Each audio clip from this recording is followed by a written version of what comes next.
मेरे एक महान मित्र हैं, आज शिवरात्रि के दिन उन्होंने मुझे बुलाया था बेंगलुरु। मैं नहीं जा पाया। मैं इस समय अमरकंटक जा रहा हूँ, अमरकंटक पहुँचने वाला हूँ। मैंने उनसे बोला, उन्होंने भगवान शिव की विशाल मूर्ति प्रतीक बनाई है। पूरे हिंदुस्तान का भ्रमण उन्होंने साइकिल से किया, मोटरसाइकिल से किया, और उन्होंने जो मुझसे बात की कि महाराज हम आपके समान तो हो नहीं सकते, हमने करोड़ों से सब कर्म बनाए हैं और खरबों रुपए बनाए हैं, आश्रम है, दौलत है, संपत्ति है। मैं मुस्कुराया। ये दौलत, संपत्ति, ये गरूर इंसान को जो होता है वो पैसे का उस चिता में जाके ख़त्म हो जाता है। करोड़ों खरबों रुपए भी आप रख लो कमा के, जिस दिन मरोगे साथ में चिता पे जलेगा नहीं। मैंने उनको समझाया कि पेड़ बढ़ता है, जो पेड़ बढ़ता है वो अपने फलों को नहीं खाता, उसमें गरूर नहीं होना चाहिए, घमंड नहीं होना चाहिए। हमेशा इंसान को इस बात का ध्यान होना चाहिए किसी का मान अपमान करते समय कि किसका मान कर रहे हो, अपमान कर रहे हो। कोई व्यक्ति किसी से मांगता नहीं है, मांगने जाता नहीं है। बोले महाराज आपको गुस्सा किस बात का? मैंने गुस्सा नहीं है।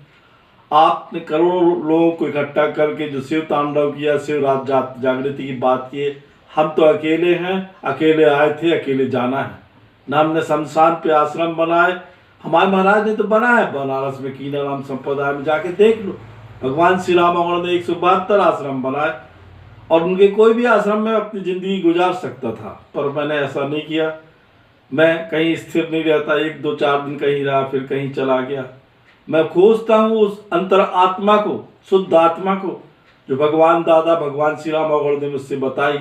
हर एक इंसान के अंदर शुद्ध आत्मा है और वो ही शिव का रूप है। शिव को बाहर खोजने की जरूरत नहीं। जो आपकी नाभि है उसमें शिव और शक्ति विद्यमान होती है और मूलाधार आधार चक्र से वो आपके शरीर को संचालित करती है। हम सुसुप्त अवस्था में हैं, ज्ञानी पुरुष मिलने के बाद भी उनको हम जान नहीं पाते। हम सोचते हैं कि हम महान हैं। संसार में कोई महान नहीं रहा, केवल अवघड़ जिसने साधनाएं की होती हैं वो महानता अपने आप को महान नहीं बोलता। वो सीधा साधा चुपचाप बैठा रहता। He knows when he will going to pass away from this earth। उसको पता होता है कि वो कब जाएगा या सामने वाला कब जाएगा। वो चुप इसलिए रहता है कि इसको करना क्या है। वो ज्ञानी होता है, ज्ञान की श्रेणी में पहुंच चुका होता है। अज्ञानता से बात करना, मैंने कहा महाराज आपने तो बुलाया, मैं आपका आभारी हूँ। आप रात को शिव तांडव करो, नाच करो, रुद्राक्ष बांटो, वो हमारी ज़िंदगी पे नहीं है, हम इससे परे हैं। संसार में जो इंसान पैदा हुआ है उसको जाना है।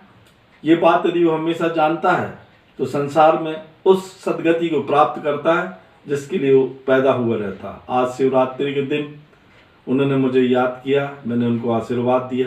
बोले महाराज आप विलक्षण शक्ति को प्राप्त हो, क्योंकि भगवान श्री राम का पूर्ण आशीर्वाद आपको प्राप्त है।